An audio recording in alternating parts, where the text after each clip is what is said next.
Pembenahan dan perbaikan drainase di kawasan Simpang Ulin Jalan Ayani Pal 2 Banjarmasin sudah mencapai 70%. Perbaikan drainase sepanjang 400 meter yang akan dilebarkan hingga memakan sedikit bahu jalan ini diperkirakan selesai sebelum akhir tahun 2023. Pembenahan dan perbaikan drainase di kawasan Simpang Ulin Jalan Ahmad Yani Pal 2 Banjarmasin sudah mencapai 70%.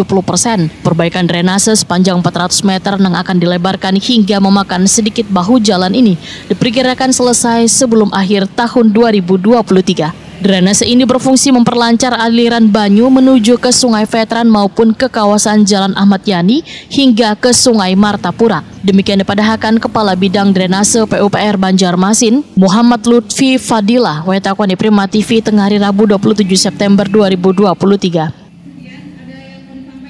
Menurut Muhammad Lutfi Fadilah, dinasnya kada hanya melakukan pelebaran drainase, tapi mengeruk sungai-sungai kecil nang mulai dangkal, nang kada bisa menampung volume banyu cukup tinggi, wayah terjadi banyu pasang ataupun wayah datangnya hujan. Sehingga sungai-sungai kecil tersebut nantinya akan berfungsi dengan baik sebagai wadah penampungan banyu serta mengalirkannya ke sungai besar. Insya Allah pertengahan Desember itu sudah selesai, paling lambat.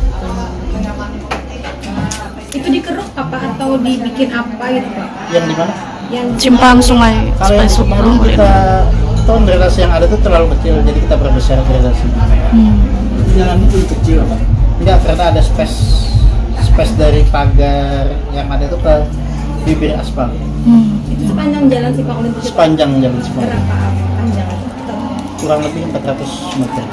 Jadi itu hanya pelebaran drainase? Iya, pelebaran dan pendalaman. Itu nyambung ke sungai yang di luar itu apa? Ya, Sungai Ayani dan Sungai Veteran, makanya diharapkan dari Sungai Ayani itu ketika hujan kan bisa juga connect ke Sungai Veteran. Yang mana Sungai Veteran itu connectnya ke Sungai Martapura. Muhammad Lutfi Fadilah menyatakan perbaikan drainase ini menggunakan APBD murni sekitar 1,6 miliar rupiah.